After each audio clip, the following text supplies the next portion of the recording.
మంత్రి శ్రీధర్ బాబు పర్యటించారు.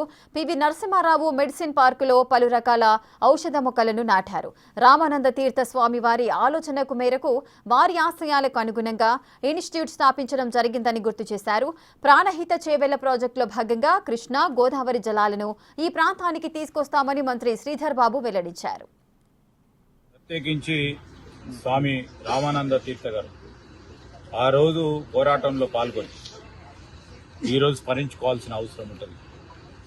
దానికి తోడు పెద్దలు కీర్తిశేషులు భారతరత్న పివి నరసింహారావు గారిని కూడా ఈరోజు స్మరిస్తూ రామానంద తీర్థ స్వామి గారి ఆలోచన మేరకు వారి ఆశయాలకు అనుగుణంగా ఒక ఇన్స్టిట్యూట్ని ఎస్టాబ్లిష్ చేసి పెద్దలు పివి నరసింహారావు గారు మరి వారి సహచరులందరూ కూడా ఈరోజు ఒక ప్రత్యేకమైన సంకల్పనతో ఈ రీసెర్చ్ ఇన్స్టిట్యూట్ కూడా పెట్టడం జరిగింది. ఈరోజు ఔషధ మొక్కలను నాటడానికి ఈరోజు ఇక్కడ రావడం జరిగింది. మనందరికీ కూడా తెలుసు ప్రత్యేకత పెరుగుతా ఉన్న మెడిసినల్ ట్రీస్ వాల్యూను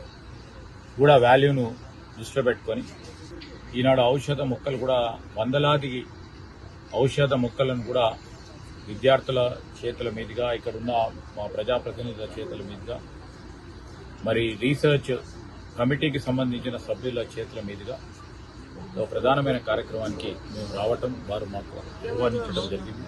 వారికి కూడా ప్రత్యేకంగా అభినందనలు కృతజ్ఞతలు తెలియజేస్తూ 2 ప్రాజెక్టులకు సంబంధించి కృష్ణా నది జలాలు తీసుకురావాలని గోదావరి నది జలాలను తీసుకురావాలని మరి చేస్తా ఉన్న ప్రయత్నం ప్రతి ఒక్కరికి కూడా కనబడతా ఉంది.